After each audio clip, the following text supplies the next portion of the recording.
Today I'm speaking in front of 400 people at Dan Martell's Kings Club in a supercar dealership with millions of dollars of supercars. It's gonna be insane. I'm feeling excited. I can't wait. There's gonna be a ton of people. Most I've ever spoken in front of is like 50. Now there's gonna be over 500 people registered, so it's gonna be fun. Let's go.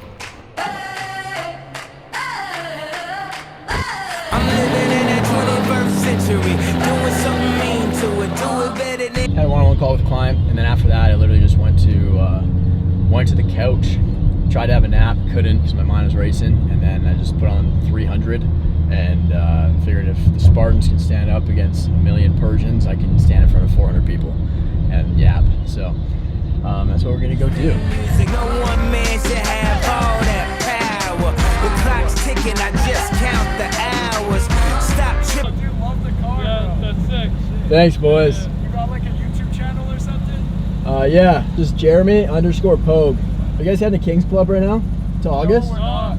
Oh, that's not Dan Martell's thing? Yeah. Yeah, You should come, I'm speaking. Where is it? At August. Oh, at August. Oh, shit. Yeah. Okay. Yeah. Yeah, maybe we'll pull up. Yeah. Hell yeah. Bro. Later, fellas.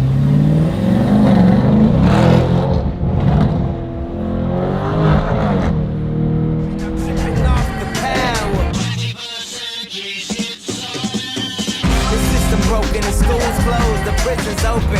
We ain't got nothing to lose. Everybody, we rollin'. Everybody, we rollin'. With some light-skinned girls and some jelly rollers. In this white man world, we the ones chosen. So good night, cool world. I see you in the morning. I see you in the morning. This is way too much. I need a moment. No one man should have all that power. The clock's ticking. I just count the hours. Stop tripping, I'm tripping off. I'm on in literally like 17 minutes and set up a ManyChat automation yesterday, and we're just testing it now and realized that in order for them to open the Google Doc, because I put /copy at the end of the link, they have to be signed in to get it. And so now I gotta check notifications on your other device to sign into Facebook for ManyChat. Now I'm trying to go into ManyChat on my phone to get rid of the /copy. Hey, that's life as an entrepreneur. I'm gonna run down the back of your shirt. Okay. If you can drop it back there. What's going on, team? Jerry, you ready for this? Dude, I'm so pumped. At my condo like 2 weeks ago. Well, that was a youth program at the condo? Yeah. Oh, cool. Yeah, I had a guy drive 9 hours from Lethbridge. He's coming back out in 2 weeks when Sam and Caleb are coming. Bro. That's cool. That's a drive. Yeah, he's like, dude, I'm coming to the next one too. I'm sure this is like, there's not a lot of good giving people in cities like that. So like, yeah, that's true. There's good people. They're just hiding. Like they're just not, Yeah. creating content. Like there's no reason for this car to be on here. How someone put a big time down at like Nürburgring. That's the interesting part about having that time back then. I think it was 2012 and had like a good time, but I'm like, how? That car is so. It literally drives like Lamborghini's heritage of a tractor. Yeah.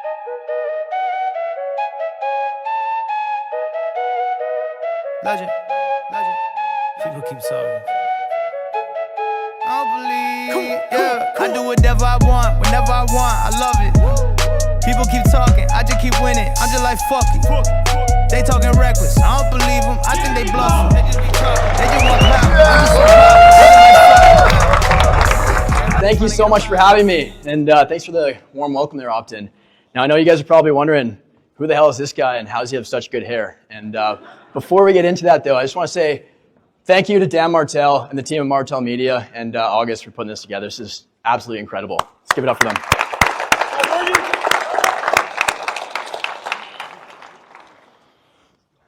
So my name is Jeremy Pogue. I teach people how to run ads, and I have a consulting business. We've helped our clients sell over $100 million, and personally done over 5 myself, but it wasn't always like that.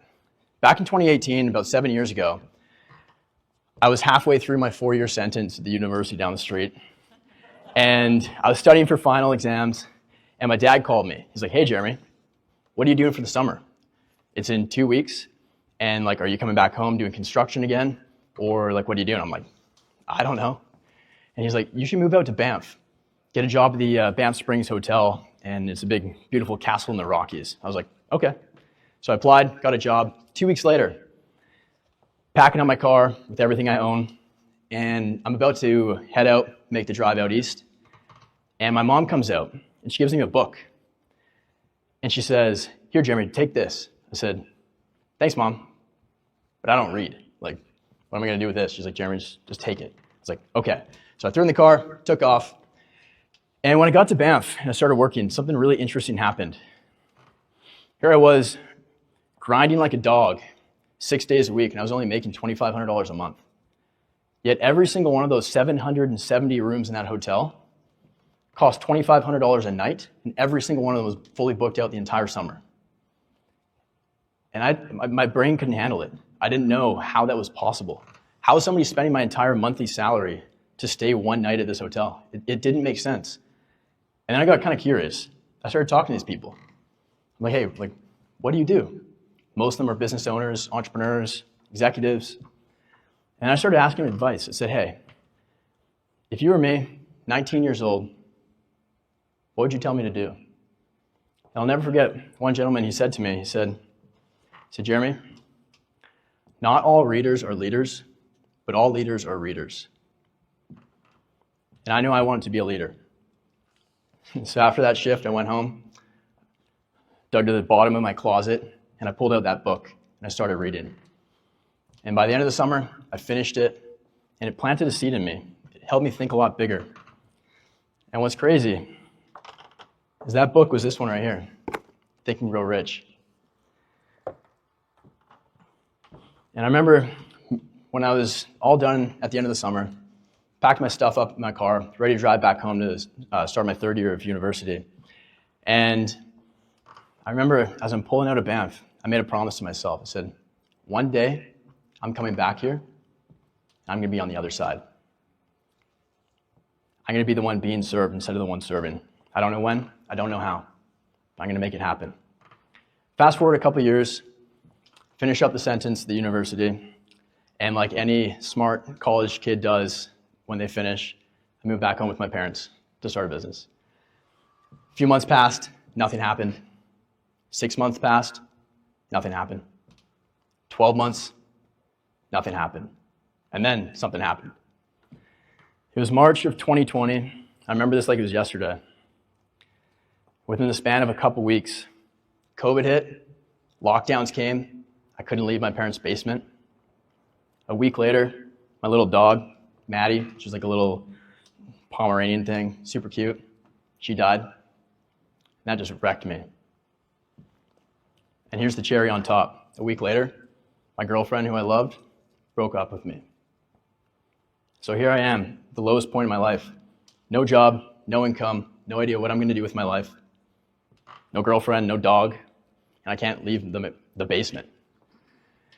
I remember standing there one day in the bathroom. I remember grabbing the sink, looking up in the mirror, looked myself dead in the eyes, tears rolling down my face. And I realized two things. One, no one was coming to save me. And two, I didn't even deserve to be saved. Because the thing is, I had these big dreams, these big goals, this big vision of the life I wanted to create. But the problem was, my actions didn't reflect that. I wasn't actually doing anything to help get me closer to that. And in that moment, grabbing that sink, looking in that mirror, I decided to change. And I'm either like all in or all out of something.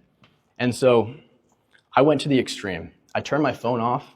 I locked it in a drawer for 6 months. I went ghost, dark, because I knew I needed to go inside. I needed to go deep. I started doing 75 hard. I did that for over a year to teach myself discipline and just showing up every single day, putting the work in, especially when I didn't want to. And I started reading a book every single week as well, because I never forgot that quote that guy told me at the hotel. And to really put my money where my mouth was, I spent all of the money that I didn't have on a credit card to buy a $3,000 online course from some guy who was living the life that I wanted, running the kind of business that I wanted to have. And I went all in. I said, this guy's smarter than me, he's richer than me, he's way further ahead, has the life that I want. I will do every single thing this person tells me to do. And one of those things I thought was super, super weird at the start. But he said it was the single most impactful thing that he's ever used, that he's ever done. He was doing $30 million a year. And I was like, I made a commitment. I have to do what he says. And it was a vision board. But not just any vision board, like not one where you just have like photos on a board and stuff like that. This was about like actually becoming the type of person worthy of living the life that you want. About stepping into a new identity, a new character, a new version of who you are in order to just attract your goals with ease. And so every single day after I created that vision board, I would experience it. I'd visualize it. I'd go through it and see myself living that dream life, becoming that dream person that I knew I could be, even though I was just a broke kid in my parents' basement. And sure enough, little by little, piece by piece, some things started to actually come true. At first, it happened like it took a long time, and then it came all at once. And then now, everything just happens so fast. And one thing that Dan doesn't know, last year I put on my vision board that one of my goals was to speak in front of 100 people. There were over 400 people here tonight.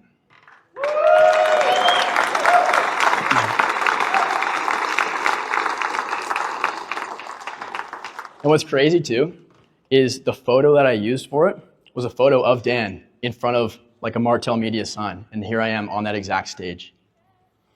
It's the same thing with my car, with my condo, with everything else. And so moral of the story here is be very careful what you wish for because you just might get it. And so anyways, after going through that course, I was like, okay, I got to do something. I got to start a business. And so my dad is a mortgage broker in Vernon. And so I was like, all right, I'm going to try and figure out how I can help him get more clients. So I started to learn how to run ads. But the problem was I never run ads before. And I didn't know what the hell I was doing. And so fortunately enough, my dad actually put his money where my mouth was. And he let me use his credit card to waste thousands of dollars on wasted ad spend to then figure out what actually worked and what didn't. And then we got our first client. And that just was a huge light bulb moment. I was like, okay, if it works for him, why can't it work for other people like him? And so sure enough, my agency was born. And so I still didn't really know what I was doing. And so I hired a business coach. He helped me build that business to 6 figures. I'm still in my parents' basement.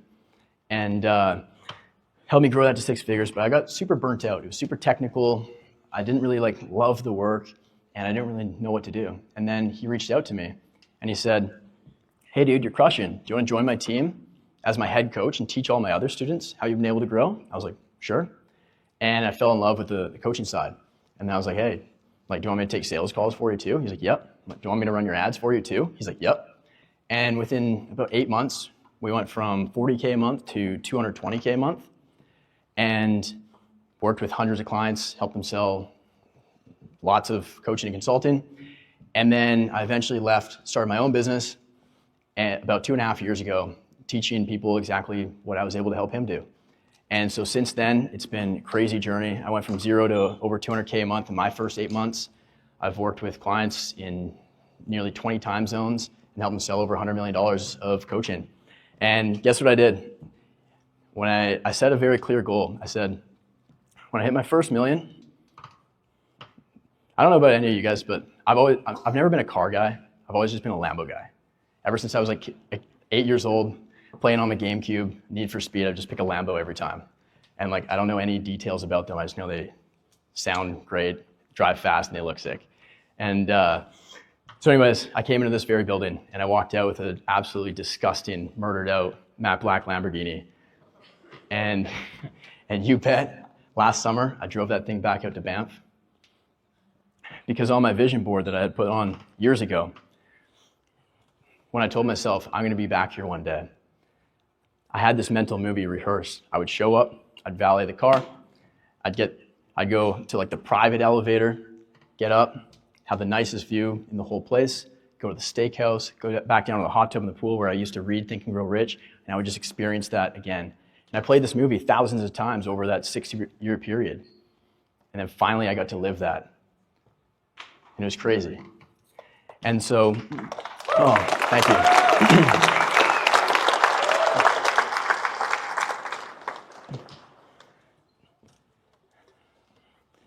And that taught me a couple things.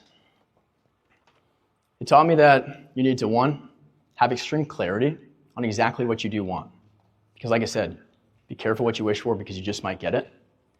You have to have conviction, absolute faith that you are deserving of exactly what you want. Somebody in here is going to buy all these cars. That could be you. And number 3, you have to make the choice that you're willing to do whatever it takes to make that happen. And so, one thing I want to leave you guys here with is this. When you go through difficult things, we have to reframe that as a good thing.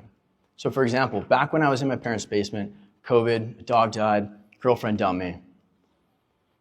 When I was going through it, it was awful.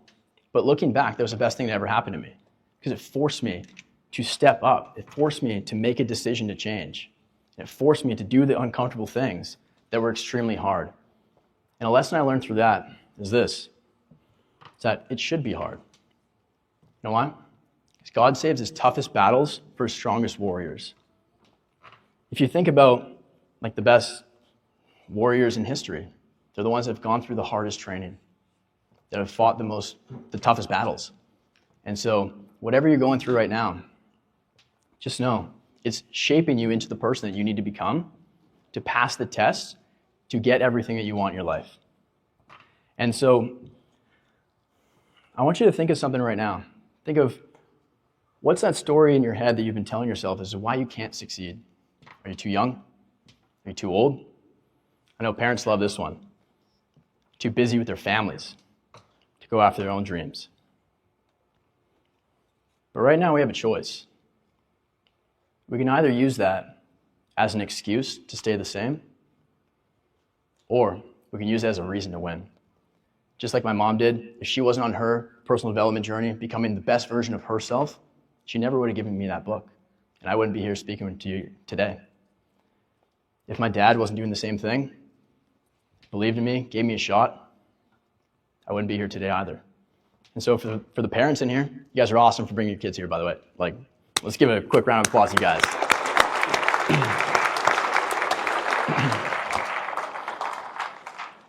But I just want you to understand too, like, it's in the little things like that, leading by example, so you can actually be somebody that the people around you look up to.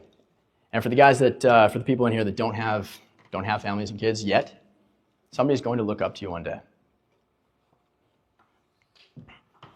And so, one of the really cool things too is, like, it's such an honor to be up here right now too, because I've learned so much from Dan.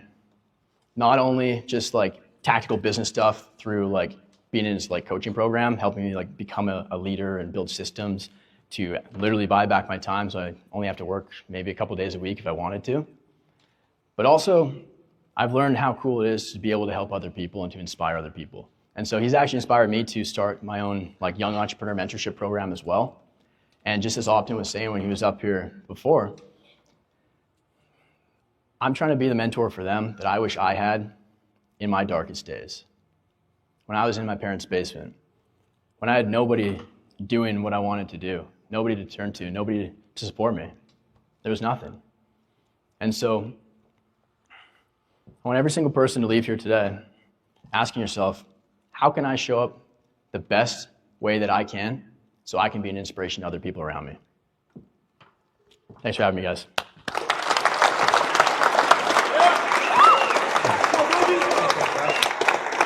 Appreciate you. All right. How's that? Quick 1, 2, 3 clap for Jeremy. 1, 2, 3. Cheers, Jeremy. Like I've done it a million times. I wasn't like stuttering or anything like that. There are a couple things that I left out. I was going to give everyone the template and mindset trainings for the vision board, but let that slip. But Optin said he's going to go up there in a sec and do that. So I think it went great. It's pretty sick. On the vision board that Jeremy was talking about, when he was in his parents' basement, broke it. If you go on Instagram, type in Jeremy Pogue and DM the word vision, and he'll send you the template for that exact vision board that he spent $3,000 for. Yeah. Rappers try to brag about accomplishments, but nothing you've been dropping yet astonishes. Yeah. Next shit I'm about to say is obvious, but criticism's worth some more than compliments. Yeah. We're living at a different speed, trying to sprout a money tree. We started out with just a seed. Always working, never hindered by a little fatigue. Rapping in arenas, I'm still playing in a different league. Yeah. You still playing wiffle ball, dropping opportunities, I'm picking up a different call. Holding out for bigger checks to lift us all. Never kept a safety net to catch us even if I fall. Rather risk it all than play it safe. You like to sprinkle salt and flare hate. I gamify it.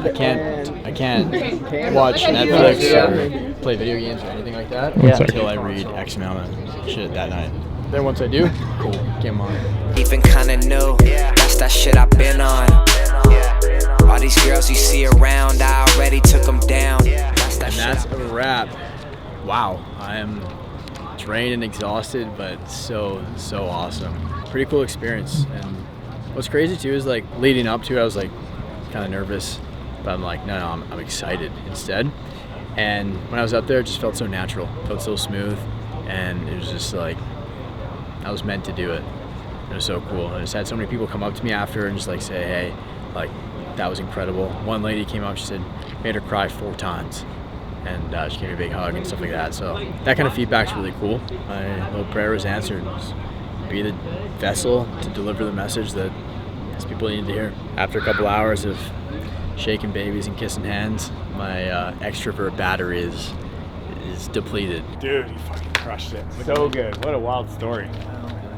Oh, it's fucking awesome. It was perfect. It was like the perfect setup. All 3 of us like just laid it up.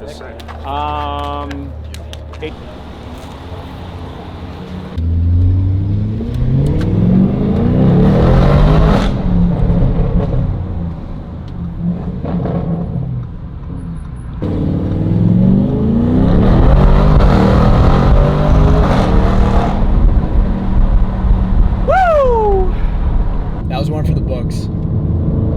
It's cool how you can just like literally just shape your identity and intentionally step into a new version of yourself just by deciding that. And awesome crowd. Very honored and grateful to be able to have an opportunity like that to just be in front of everyone. It is steak o'clock. I got one juicy big fat one in the fridge right now. And then I gotta pack my bag and go to sleep. Going to Nashville in the morning. It's gonna be a blast. But with that said, see you in the next video. Bye.